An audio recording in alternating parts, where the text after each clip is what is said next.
I'm going to show you how. But let's go over a couple housekeeping items real quick. Hopefully you had a second to look through, like, here's the week at a glance. And hopefully you had a few minutes. I usually don't want to go through absolutely every item, so that's why I leave it up at the beginning so you can take a look at that. But also coming up, we have automated client outreach. This is with Kimber and Nick. This is an email that was sent out yesterday, so there is an actual link you can click on to register. That is, let's see, March 30th. What day is that? I think it's a Monday, Tuesday. It's a Tuesday. All right, Tuesday from 1 to 3. Also, we have the second part of the 4-part series with Lee Stern. She is teaching us how we can grow our listing inventory, focusing specifically on listings. And after her first class, that was I had plenty of people coming up to me after saying, this was such an amazing class. So, and I'm getting some head nods just so that you guys on Zoom can see, like, this is, it was a great class. And in order to be admitted into part 2, Lee Stern requires that you complete the homework. So this is a reminder. If you haven't done it and you want to be in that class in part 2, then do it. If you missed it and you would like to be a part of that, we did record it, and it's on our YouTube channel, on our Keller Williams South Valley channel. It's saved on there. You can watch the whole thing at your own speed, and the homework is on there. So if you missed the first part, you can still be a part of the second. Just go and watch it, do the homework, and then you can be there. So basically, I think the homework was listing presentation, which, by the way, Keller Williams has a there's already one done that you can just modify and put your own name. Like, it doesn't take that long. So don't think the homework is really incredibly difficult, but this is an amazing class. Lee Stern is a legend around here in Salt Lake. She's been doing real estate for about 120 years, and she knows her stuff. Yep. No, she's one of my mentors. When I came in, I went and I talked to her. When I joined Keller Williams, she's one that influenced me and actually helped give me a few tips getting going. So yeah, Lee Stern is amazing. Highly, highly respect her. Okay, Brock, are you on? And can you give us a quick vendor spotlight and also announce the next buyer seminar? Yeah. Hi, everybody. How's it going? So the buyer seminar is this Thursday, the 25th. We sent a few emails, or I guess a couple emails out, posted on the Facebook page, so watch for that.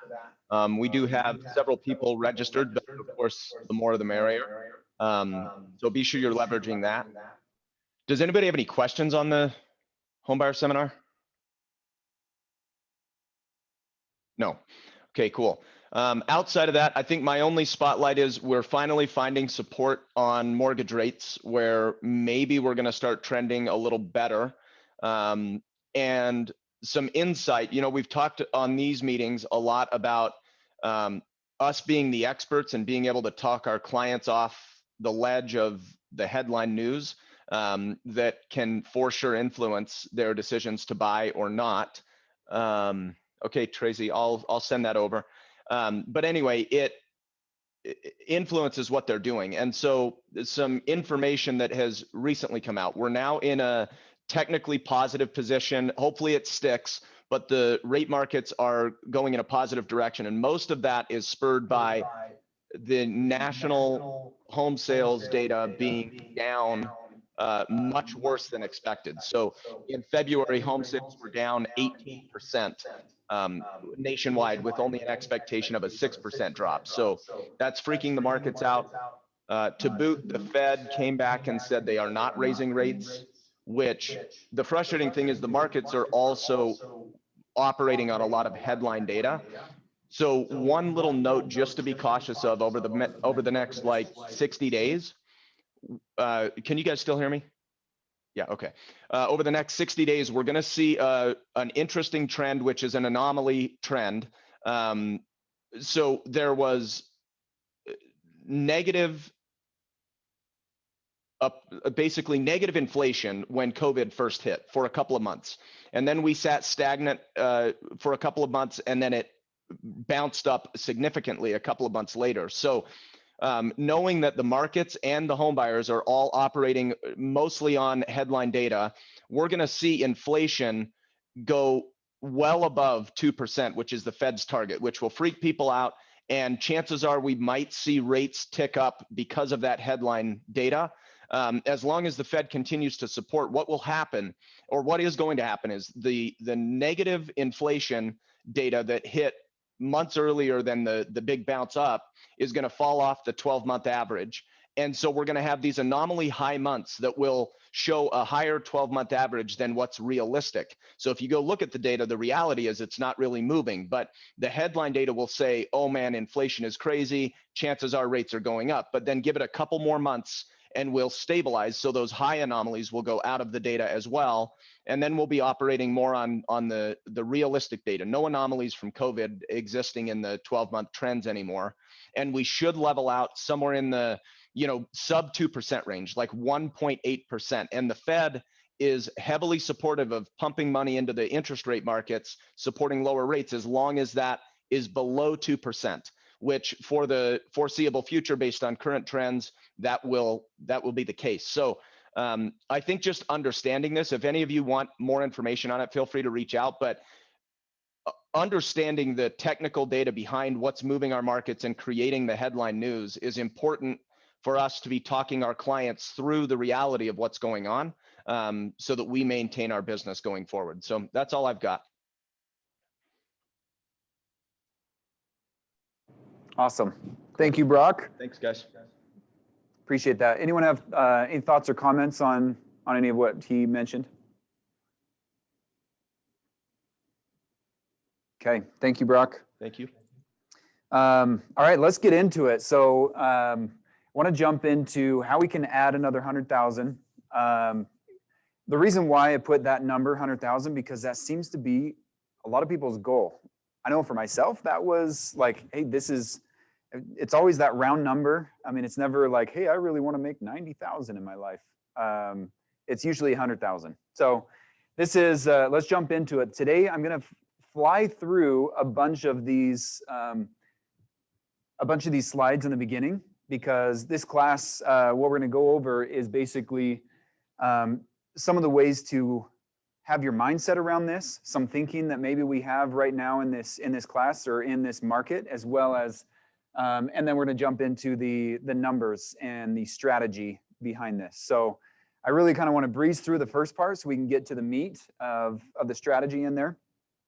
So this isn't passive, it's intentional and active. So we want to make sure that if this is a goal of yours, then it's not something that you can really just kind of sit back and let it happen to you.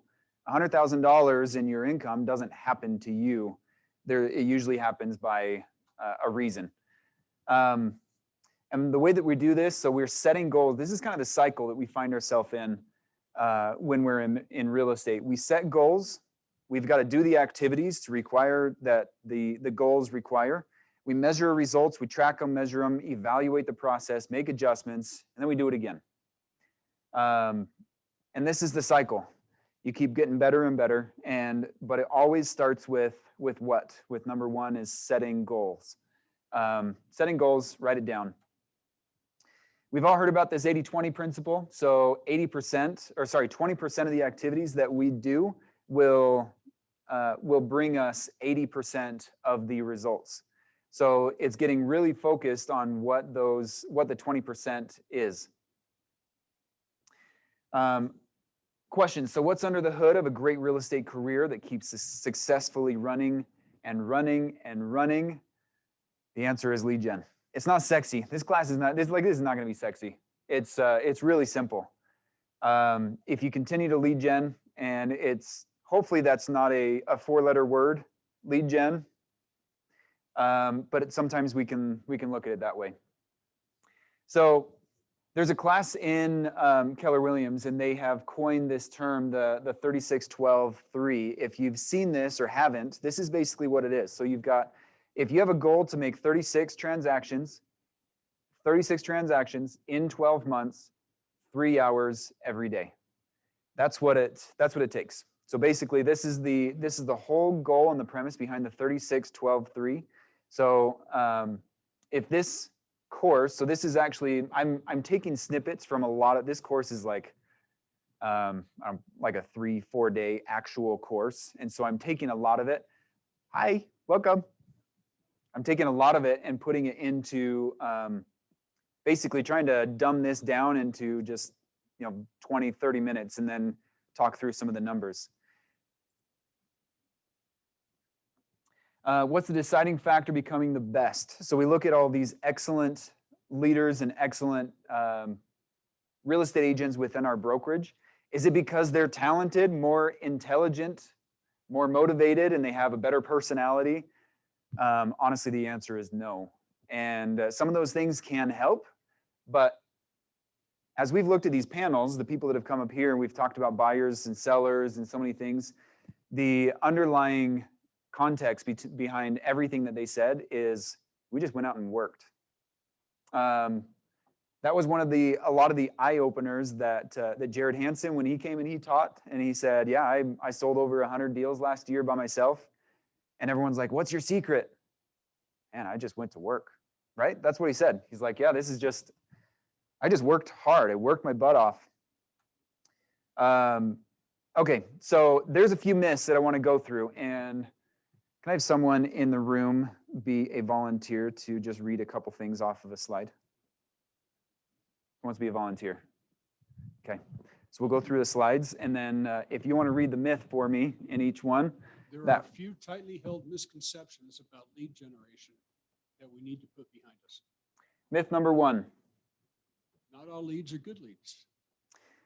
There are no bad leads in real estate. They're just all equal. So whatever I said and whatever I should have said. Yes. Okay, let's just move on to myth number 2. Lead generation is really hard. Lead generation is really simple and easy, so be careful that you don't confuse effort with enjoyment. So it's not necessarily something that we enjoy, but it is something that takes some effort and it is easy. I'm too busy. I don't have time. It's not an issue of having time. It's an issue of making time. I don't have to lead generate. If I do a good job, people will just come to me. I wish that were true. You do have to lead generate. Some people will find you. So there's some truth to that. Some people will find you, but not enough or soon enough to hit our goals. On this one, I truly believe that if you're just out working, other business just comes. If you're out doing, you're putting your effort out there.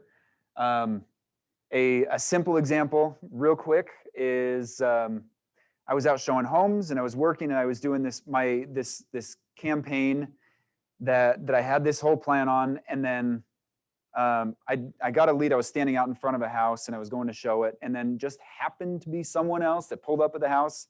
I was like, oh, are you waiting for your realtor? They're like, no, we actually just wanted to come and take a look. We drove by. I was like, oh, well, I can get you in there. And then it was just right place at the right time. I call it a blessing, but I believe that it was because I was just working. I was just out there getting stuff done. So that stuff does happen. I truly believe that it does. Number 5. I can't lead generate because I don't know what to do and I don't know what to say. Lead generation is a set of tasks and skills that are well understood and easily learned. So it's a learned concept. I don't need to lead generate. I have enough business. You do need to lead generate. There is no such thing as too much business. If you have that problem, then that's a great problem to have. You have too much business, that opens up the doors to so many different possibilities. Tevin? I don't have anyone to help me do everything that must be done. When you get enough of the kind of leads that turn into closings, you will be able to afford all the help that you need. So that kind of goes off of that last one. It turns into leverage. And that's where Keller Williams has coined, basically, I don't know, they're the innovators of this team model and building that up. 8. I don't have the money to lead generate. Lead generation doesn't have to cost money. And we'll go over that a little bit more.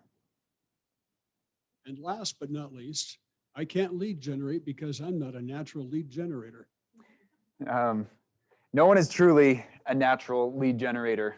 If they are, then they're probably a little weird. But we love them and want to be them somehow. Everyone must master these skills. Okay, so along the, there's a mute button on there if you want to put that. So this is the unrealistic and the realistic time frame. So over 12 months, if we're looking at what happens with our lead gen activities, this is what we think is going to happen. I'm going to get business on a steady curve starting today. Honestly, that I wish that happened. We're going to go out there and make calls or knock doors or do whatever we need to do online ads, and the business is going to close this month. That's not realistic. What's realistic is this hockey stick. And we see this in not only our own businesses, but we see this over time for people that have been in the business for a long time. The effort, there's so much effort that happens right now. I think it's in either in the One Thing book or Millionaire Real Estate Agent. I love the analogy of a freight train, how much effort it takes to get a train moving. But once it's up to momentum, it can break through brick walls with ease. And I think that's what happens here is it takes so much effort, and then it is so much easier after time. So we're not going to take a full 5 minutes on this, but I do want to just think about these. I'm going to ask these questions, and if you have something to write it down, then I think it will be helpful. So this is just, let's get a reality check of where we're at today. So the first question, and then I'll pause for a minute so you can take a minute and think about it or write it down. How many transactions are you currently averaging in a year? If you're brand new, maybe that's 0. If you've been in it for a while, maybe it's 12, 24, 36. What lead gen activities have you tried? And if I can add something on there, what lead gen activities have you tried consistently? Because I know there's times where I've been out and, hey, I'm just going to call some FSBOs this week and then I'm done. Oh, I tried FSBOs. I did it for a full 7 days. And it doesn't work that way. Okay, how many names are in your contact database? If you don't know this number, then please check, find out. This one is very important in the health of your own business and your future projections. How many names are in your contact database? And if I can take that a little bit further, how many people are in your core sphere in that database? There's probably, if you have, let's say, 1,000 names in your database, you don't have a close friendship relationship with all 1,000. If you do, that's amazing. Most databases do not, they don't act that way. So section it out and find out how many people are really in your core. Is that 10, 20, 100? And then figure out how many people are in that next to your core. And then how many people in your database you don't even really know. Like they're a name on a paper and they probably don't know you and you probably don't know them. How often do you touch your contacts in your database? Currently, what does that look like?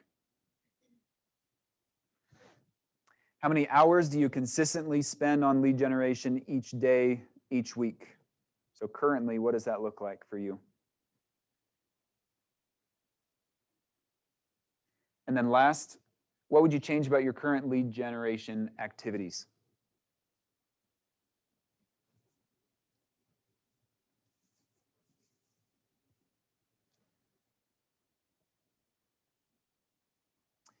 Okay, let's move on from that. So this is something that we probably have all felt.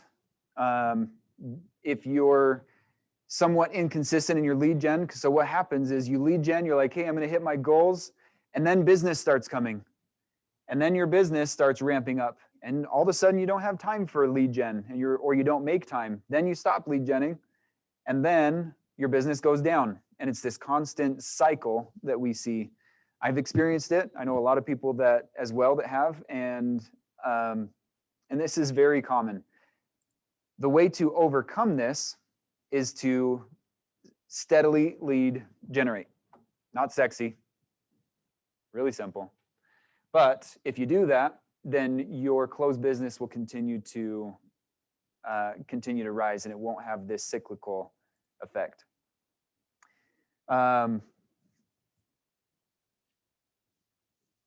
So the difference in this is it's a mindset. So really, we need to, as the market shifts, or market shifts should not have much of an impact on your lead generation program, unless that is you don't have one. So a lot of people right now, we're seeing a change in the market. I don't know, like right now, in the sense of the word shift, usually we refer to that shifting from a buyer market to a seller market, but we're feeling changes in the market. Not a true complete shift, but changes. And it is affecting, I think, our businesses in a way that if we are not on if we don't have a lead generation plan and a program or a process, then we're going to feel some effects from these changes that are happening. Is your definition of lead generation holding you back? So limiting belief, lead generation equals prospecting, equals cold calling, equals rejection, equals frowny face, despair, I hate this. Is that your mentality right now?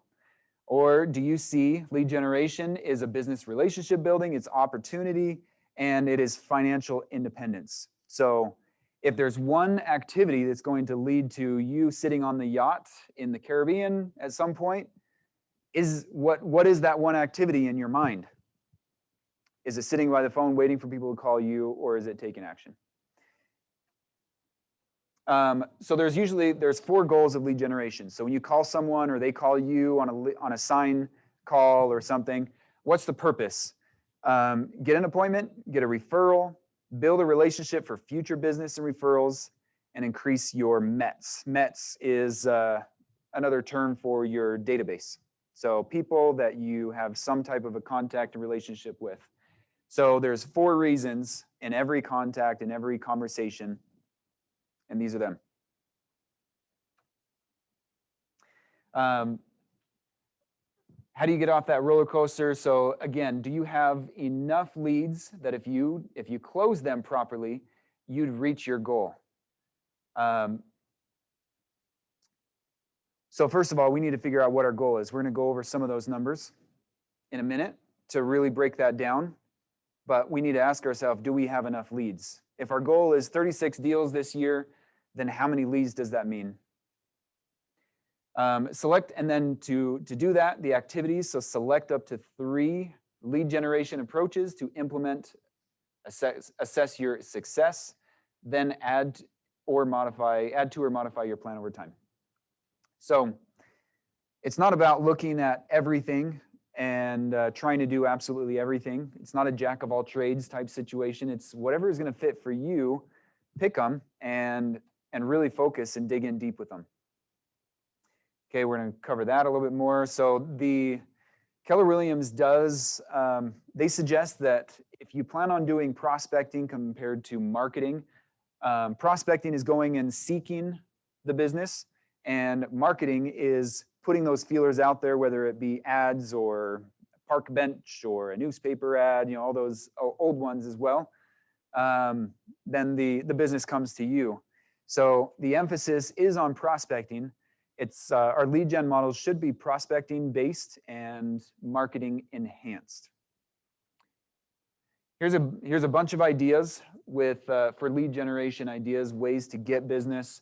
None of these should really be groundbreaking ideas. A lot of these come from the Millionaire Real Estate Agent book, and from just different sources, but these are all just different ideas. Really, the concept is have a conversation with a human being.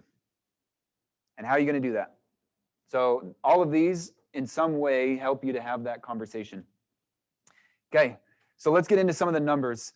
This comes from you'll see some of these numbers like 33 touch. That's been updated now to the 36 touch. But basically, so some of these marketing plans, whether we've heard them or not, I'll break them down real quick. So when we meet someone that we don't know, let's say it's an internet sign call, or it's someone comes in, from an internet lead, the 8x8 is the method to establish the relationship. The 8x8 is basically 8 touches that over 8 weeks to establish a relationship. And sometimes it takes 8 touches. Sometimes it only takes 1 or 2. And then you cut them, like you convert them into your 33 touch or 36 touch. So 8x8, 8 touches over 8 weeks, which the whole goal of that is just to make contact and establish some type of a relationship. And then you put them into your database under however your conversation goes. 36 touch from there, you're continuing to love and touch on them until you have some type of a business or referral come from it. And then there's, in the Millionaire Real Estate Agent, there's the 12 direct. So 12 direct is basically, they use the example of mailers. So if you were to send out a bunch of mailers out to your haven't mets or a neighborhood or someone that you have no idea who they are, then the 12 direct is basically 1 touch every month for 12 months. And these are some of the ratios that come out of the Millionaire Real Estate Agent. I'm going to be a little bit more conservative and I'm going to cut these in half, but here's what the book says over a lot of interviews. So within your METs, so within your database, every person that you contact, if you contact 12 people, you should get 2 pieces of business. And the reason it's 12 is because you should get one person that's going to be a repeat business, someone within your database, and then the other one is a referral. Yeah. Yep. So if for every 12 people that you have, or it's 1 in 6 basically, which is I think a 16% return on your database. So if you have 100 people in your database, you should be getting 16 closings out of your database following this plan. My numbers, I'm going to double that just to be a little bit more conservative. So haven't mets, their ratios are 50 to 1. So if you are contacting, so for this 12 direct plan, if you were to contact or reach out to 50 people, let's say you targeted your neighborhood and you sent mailers out to 50 neighbors around you, you don't know any of them, then you should get 1 closing from those 50 people over a 12-month period. That's what this is saying. So that would be a 2% conversion rate on that activity. That's 1 into 50. I'm going to be a little bit more conservative, which I think is what a lot of people are tracking on, which is more of a 1% conversion rate, so 1 out of 100. So you'll see some of these numbers coming up. So this is why it's important to know who's in your database. So take a look at, we've got the total transaction goal. So let's say in this case, we want 36 transactions, and the number of transactions from METs, if we plan on having 30 transactions from our MET database, that's going to be a different ratio than the haven't METs. So 30, that means that if you're going to have 30 from your METs, then just by the other 6 deals are going to come from your haven't METs. And then this will tell you how many people you need in each one. So this is their ratio. I doubled that. So these are this 12 and this 100. So in order to hit 36 deals based on these ratios, you need 360 people in your database. And then you need to market to 600 people in order to get 36 closed deals based on those ratios. That's over a calendar year. Yep, because you're trying to get 36 deals over 12 months. And then, so in order to have those people, you need to have, so really you need to have 360 today, market to them consistently over a 12-month period, and also 600 people today that you're sending mailers to or ads online to, or you're targeting in some way and you haven't met. Does that answer your question? The results will come over 12 months. But if you have the numbers in place up front, and if you don't have 360 people in your database today, then the idea is to get them in there. Now figure out what activity are you going to increase your database to be able to hit those numbers.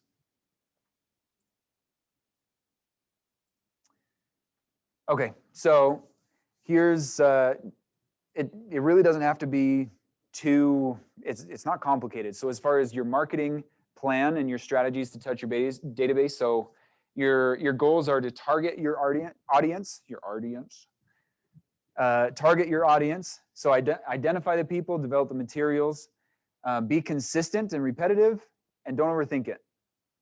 So if there's anything like, that's why this slide looks really simple, but I mean, it is, but there's so much gold to it, because if you just decide on who you're going to focus on and then be consistent and work it, it's going to happen. The rest of the details, what to say, what to give them, all of those things, like, it's honestly less important than consistency. That's the biggest key in this whole thing. Knowing your goal, be consistent with it. I'll give you an example of an 8x8 plan, but these are, again, this is the systematic marketing to get to those people. In your database, so building a database, some of the source, if you wrote down a number of how many people you have in your database right now, you might have a larger database right now than you think.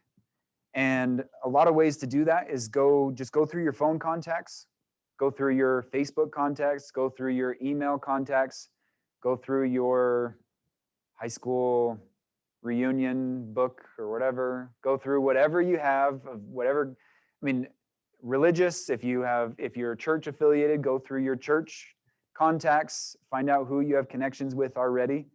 Networking groups, go through your networking group contacts, make sure that and see who you already have a relationship with. I personally don't believe, just because you're in a networking group or a church group or whatever, I don't think that you automatically have, let's say you move and you join a church and you automatically have 100 people in your database by going to that church. I don't think it works that way. Those are still haven't mets in my book. So go through and see who you have. Maybe you only have 2 or 3 contacts out of there, but you're slowly building that number to get your database up to the accurate amount, and then you're able to systematically and purposely reach out to them. Okay, so different ways these are ideas. We're not going to dive into each one, but I just wanted to have a slide because a lot of people have questions. What are items of value that we can give our database? A lot of times these are over email or a card that you mail them, or over like a Facebook post, but these are different ideas that you can help to provide value. The idea in contacting your database is, what can I do to give them value today? If you're consistently giving them value, they will like you. If you're not, then you'll just look like spam, because we all receive it. We don't like the spammers, but we love the ones who are like, oh, you know what? I do like knowing what today's interest rates are because it applies to me. Yes. I'm going to give you well, I know. The Zoomers want to hear you too. All right. My comment is on consistency and systematic ways. Like, from the very first year I was an agent, I started sending out the thought of the day on Mondays. My broker did it, and so I did it for some reason. And I've done that for 16 years. But I had this guy call me around Thanksgiving, and I didn't even know who he was. And he's like, I figured if you can send me a quote of the day for 12 years, he's been on my list for 12 years, you're consistent enough that I want to work with you. 12 years, I didn't even know who he was. I don't even know how he got on my list. So, and it's a thought of the day. It has nothing to do with real estate. And I've wondered if people ever even read them. So it's like 12 years. That's awesome. Well, and how? Today's was, I gotta look at it. It's about quitting versus losing. The only time you lose is when you quit. Oh, yeah. I like that. Both. Just both. They're just quotes. That's awesome. You just hang on to that. You can put mute on it and keep it out there in the audience. But so it was probably, I'm going to guess for you. So that's a simple thing, right? Something you could even automate depending on your system. There was a lot of Facebook posts that back in the day when I was doing more and more of that, I'd use systems to automate those. So you just do 1 week, or you sit down for an hour and you plug out all your posts, you schedule them out for the next 2 to 3 weeks.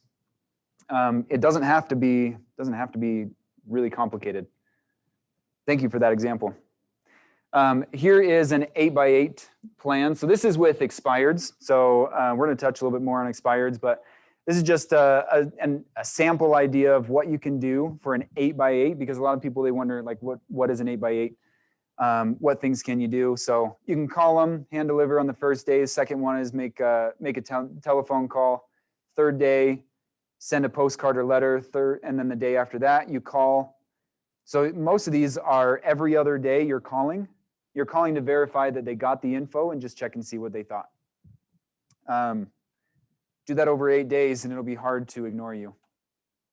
FSBOs. Here's an 8x8, kind of a similar situation. Different examples, just an idea of what you can do. Okay, so what I want to share with you, let me switch screens here. Maybe I need to stop sharing. No, I still need to share for Zoom. Move this. All right. So I've created this lead generation sheet. So here we go. This is, let's say we want to make 100,000 this year, and we're going to keep it really, really simple. We're going to say our average home sale price is 400. Yeah, thank you. Let's see, what's the best way to do this? Down in the bottom, let's see, control, will that do it? Control, scroll, no. View, zoom. Awesome. Yep, good call. Okay, so we want to make 100,000 this year, and our average home sale price, let's say, is 400,000. Our average commission is 2.75, let's say. And we can adjust this. If it's 3%, if it's 4%, if it's 2%, that would equal your average GCI per sale is 11,000, and then that divided by how many homes you need to sell, 9.1. So this just tells us what our goal is, how many homes we need to sell based on the current commission and average home sale price. What do those numbers look like? And I would say you base it off of, this is 9.1. You can't sell a 0.1 of a house, but I usually like to round it up. So I've got a couple tabs down here. We're going to look at each one. So how would we focus on this with SOI? Because the important thing is what our conversion rates would look like. So again, all of this is the same right here. We need to sell 9.1 homes. A conversion rate for a good SOI that you're using. So that's your database plus referrals. It's probably somewhere around 10%.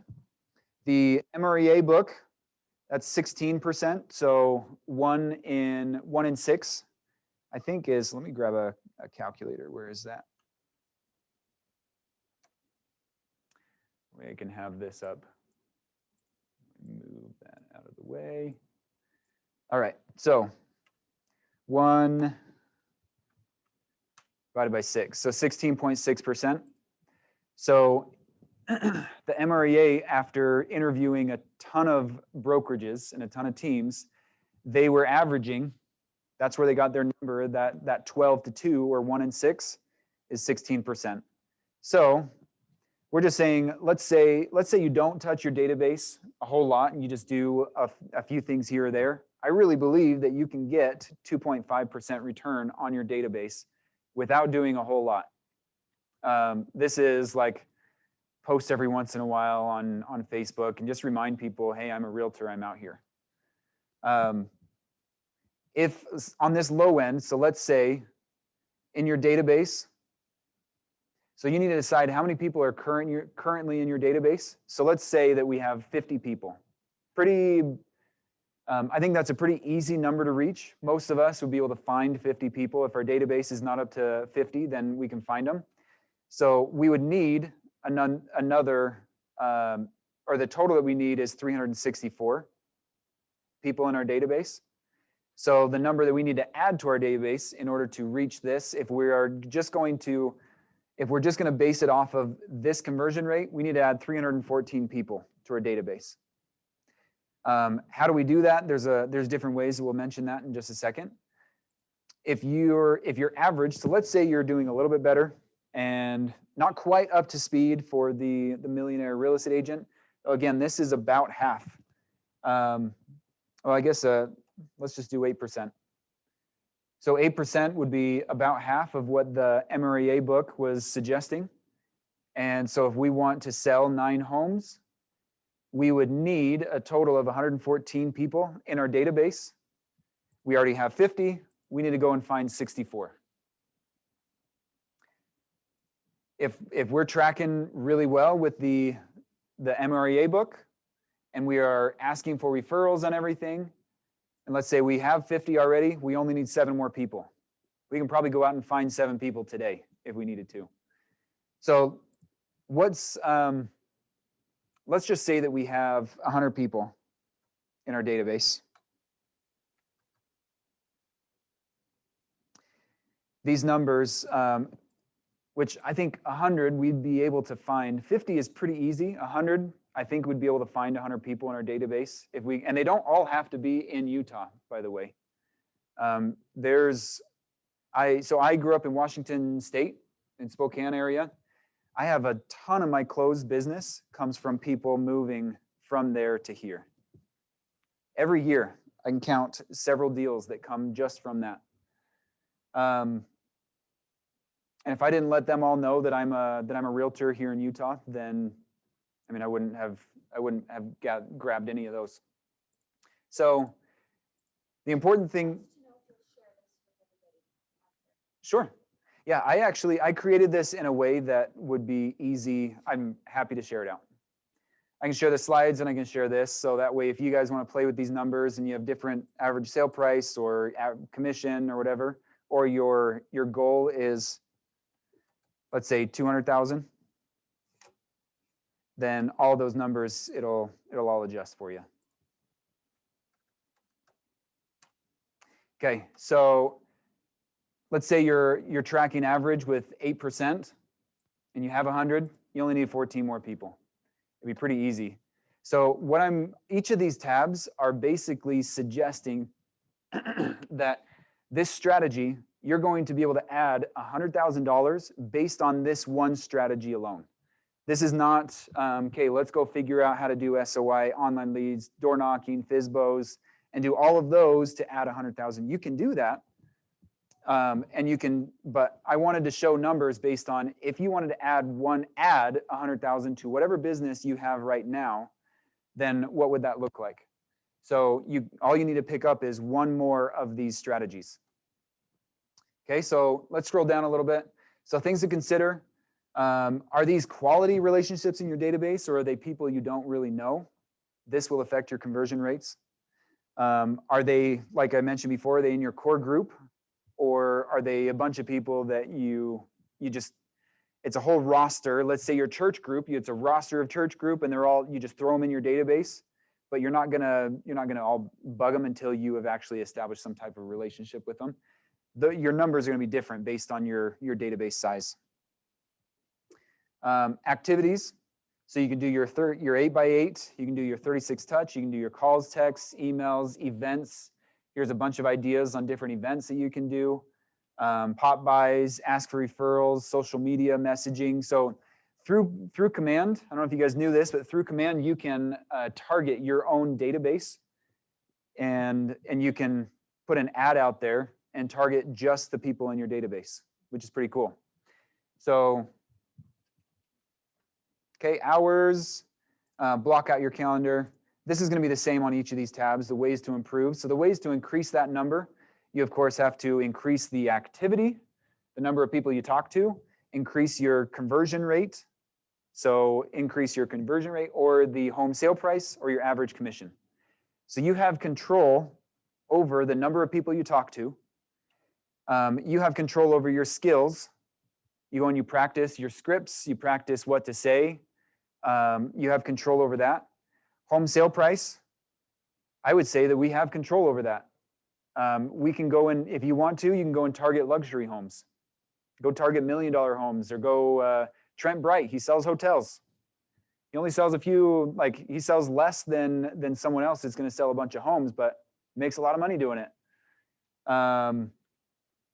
Increase your average commission. Get better at defending your commission instead of doing the discounts. Okay, so real quick, let's look at these. These are going to be pretty similar on each one. After the SOI, I would suggest if you're not focusing on your SOI, please focus on your SOI. That's how you're going to have a long-term sustainable business. You feed that database. All of these other strategies are to feed into your SOI, your sphere of influence, your database. The door knocking, the online ads, the Facebook. So these are just a couple examples. There's a lot more examples, but these seem to be the most common. So again, if you wanted to add $100,000 on online ads only, and you wanted to say, I'm not doing ads right now, but I want to make another 100,000, here's the recipe. If you're going to get a 0.1% conversion rate, you need almost 9,100 leads that you need to buy. If you're going to get a 0.75%, a 1.5, or maybe something really high with a 5%. So some of these we can probably agree that, oh yeah, look at this. So this is currently in your database, we're assuming 0. Okay, so this is basically saying you're not focusing, these are all additions. So you're not relying on your current database for any of these activities. You're going to add these to your database. So we can assume that some of these higher percentage, these conversion rates, you're going to have to spend more money per lead to get the more quality lead.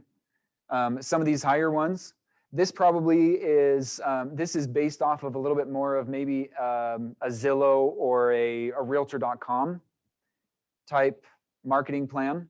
So if you want to make 100,000, you'll probably spend about 40% of that. You'll probably spend about 40 grand to make 100,000 based on, because a lot of those leads cost 225 bucks per lead. I know that because I've messed around with it myself, and I've looked at my numbers and tracked and said, how many leads did I get? How much did I spend? What conversion rate was it? And they're usually right around, if you talk to Zillow or someone like that or Realtor.com, they're trying to get you right around 5% conversion rate. So in this case, you would need 182. It would cost you about 40 grand. Or there's Facebook marketing within our brokerage. This, I believe, is pretty accurate. 0.75, that's not a real sexy number to say that you need to talk to more than 100 people to convert one, but look at the difference. You're gonna spend 3,600 bucks total in order to make 100,000. You'll spend a little bit more time, but your conversion rate, I mean, that's a pretty realistic conversion rate.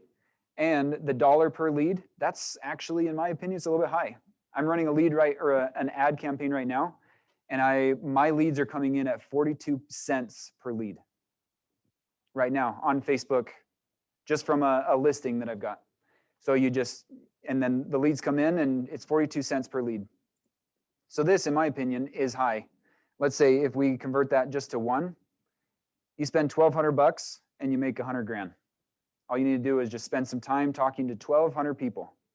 Now, how much time would that take? So these are different strategies, but how much time would that take? So let's assume that you're going to lead gen 3 hours a day, and it takes an hour to talk to 10 people. Then in this case, this would only take you 2.5 months to complete. Assuming that you're able to get 600 leads per month, talk to 600 leads per month, it's going to take you 2.5 months to essentially talk to the number of people that you need to make 100 grand. It's not sexy, but it's simple. This is like, you just follow the numbers. That's why I'm kind of a geek when it comes to numbers. And so I love to just break it down and say, if I'm going to make 100 grand, I need to know what's my conversion rate, how much am I going to spend, how many hours am I going to spend? So this is based on 48 hours in a month. This is 3 hours a day. So if you focus on that 3 hours a day, let's say you don't do 3 hours a day and you average 5 hours a week. 5 times 4, that's 20. 20 hours a week, or sorry, 5 hours a week, that's 1 hour a day. And you talk to 10 people in 1 hour, you can make 100 grand after talking to people in 6 months. Work for 6 months or do this activity for 6 months. The trick is just having the plan. Yeah, consistency, going after it. We bump that back up to 48. So this is, again, 48 is 3 hours a day for 1 month. That's assuming 5 hours or 5 days a week and hitting it hard that way. Okay. Door knocking is going to be pretty similar. It just won't cost as much. Again, all the same numbers, conversion rate. So I built my business the year that I really focused on ramping it up. I did it based off of door knocking. And my numbers tracked right around right here. I was about a 1% conversion rate. So if I wanted to make 100 grand that year, I would have to talk to 909 people. And the cost, the cost is pretty negligible. I would say, I doubt I spent $1,800 when I did it, but just throw in something, just have some budget in there, maybe just some for flyers or something like that. Hours spent though. So if you went out for 30 or 48 hours a month, so that's 3 hours a day. Let me show you a little bit more. Actually, my example was a little bit more like 1 hour a day or averaging 5 hours a week. So this actually is pretty on par with my results in door knocking. This one right here. So my conversion rate was about 1%. I remember I talked to roughly 1,000 people. So this number isn't far off from there. And it took me, I door knocked for about 6 months. And I was on vacations during that time as well. So there were several months where there were like 2 weeks out of the month I didn't do anything. So if I were to dumb that down, it probably would be pretty average, 4.5 months. So are these real numbers? Yeah. Yep. I'm going to bump that back up just to that 3 hours a day. And again, these are different conversion rates, dollars spent. We're just assuming that if you're going to get a better conversion rate, that you're probably spending a little bit more money in some way and maybe putting a little bit more effort into it. This one is going to be pretty similar. We're looking at FSBOs and expireds. As far as cost, if you're buying leads, then the cost is probably somewhere averaging about 150 to 500 a month. That's Land Voice, that's RedX, that's Vulcan 7 is one of the more expensive ones. I think they're like 350. But you might have some, so that's the cost of just buying the leads, buying the info. And then you might do some other things like maybe send some pop-by gifts. But the idea here is you're going to need to figure out a way to outshine the other agent, because these people are getting calls from 20 people, 20 agents. And the ones that are getting in the door they're just being different in some way. Sometimes being different is just being nice. So think of that. Sometimes just being nice on the phone. Oh, and by the way, yes, figs to consider. This is a crucial part of the whole thing right here, is the spelling. So things to consider. Yeah, just be different in some way. Sometimes being different is just after you talk to them, you go and you pop by. Takes more time, takes more effort, but you are different. You pop by and you give them a quick little gift. But the idea is just try to get face-to-face. So the quicker you're able to get face-to-face with FSBOs and expireds, the better odds you're going to have of converting those. All these conversion rates, they're all pretty simple. And pretty on par with what I've seen some people. So I've got a high one in case you're like amazing. I think 5%, but there's some people that can get that. Okay, open houses. This one, I just want to focus on this right here. Open house, for those, you can see mine in quotes, for those that have been with Keller Williams for a little bit and been to some of the same classes, open house is the excuse. So some people might, maybe that'll make someone laugh, but open house is the excuse because we've had different open house classes where they just drill that into your head. They say it a million times. Open house is the excuse for the other activity. So it's the excuse to go and door knock around the neighborhood. It's the excuse to do Facebook ads around the listing. It's the excuse to do KSL, to post something on KSL, Facebook, get Facebook ads, your paid ads. You can go and door knock, circle call.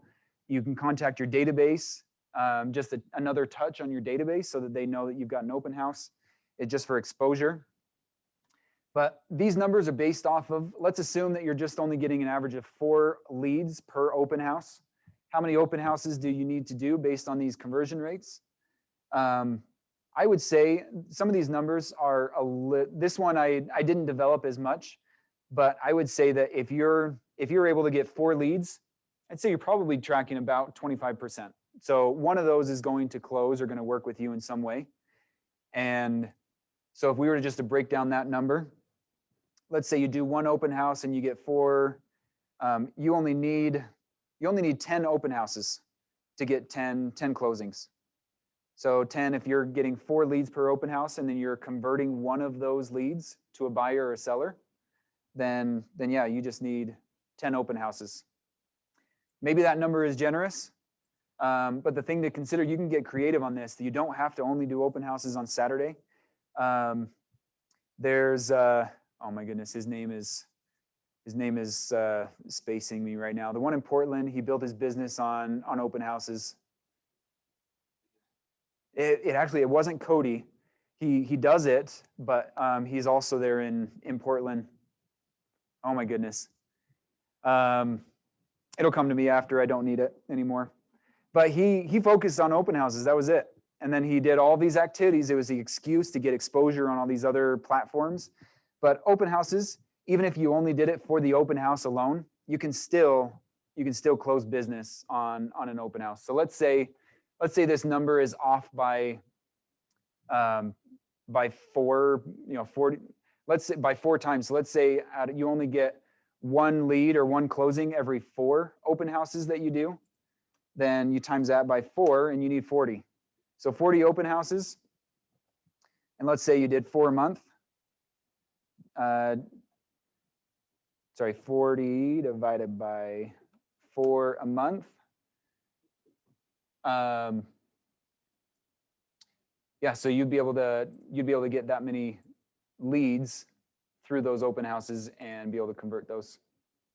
Okay, so that's basically it. If I were to wrap this up, it's basically be consistent, pick an activity, and just drill it.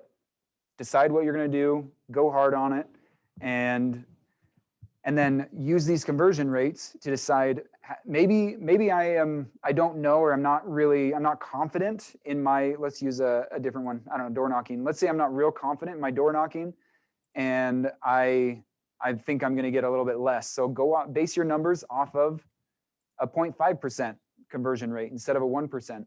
Let's say you absolutely kill it and you're going to do awesome, do a 1.5 or jump it up to 5%. And I'll share all this with you.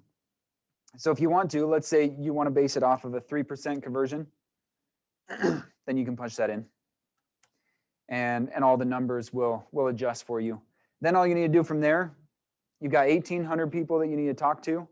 And if you're going to talk to, let's say 30 a day, that would be 3 hours. So 10 contacts every hour. Well, actually, I think I've already done the math down here. Yeah, that would take you almost 4 months to complete, to talk to that many people. After you've got that number, you've got how many hours are you going to work? Are you going to work 3 hours? Or let's say you really only have 20 hours a week to lead gen. This is 20 hours a month. Let's say you only have 5 hours a week to lead gen. Just be consistent. Make sure that you're not skipping that time. It's going to take you a little bit longer, but you'll be able to complete that.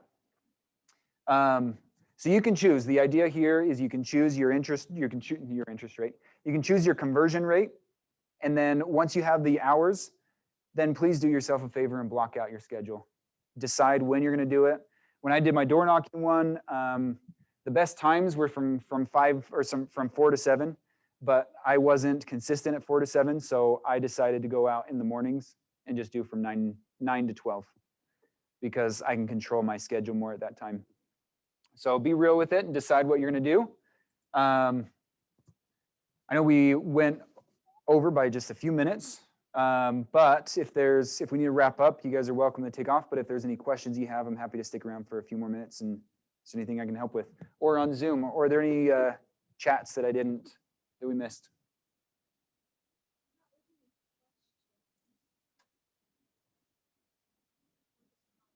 Anyone on Zoom have a question?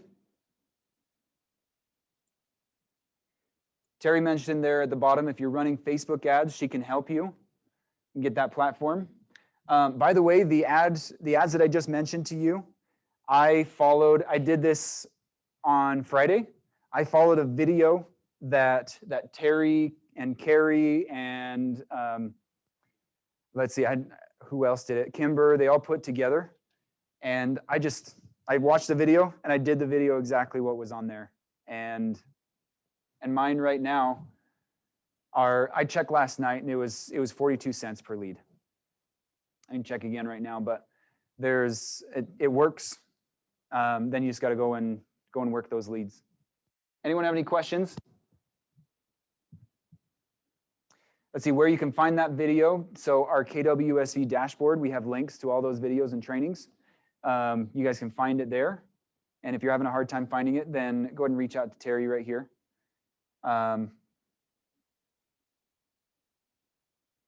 Okay, if there's no questions, we'll wrap it up and appreciate you guys. Let's go make another $100,000. Just choose whatever you want to do. Just get after it.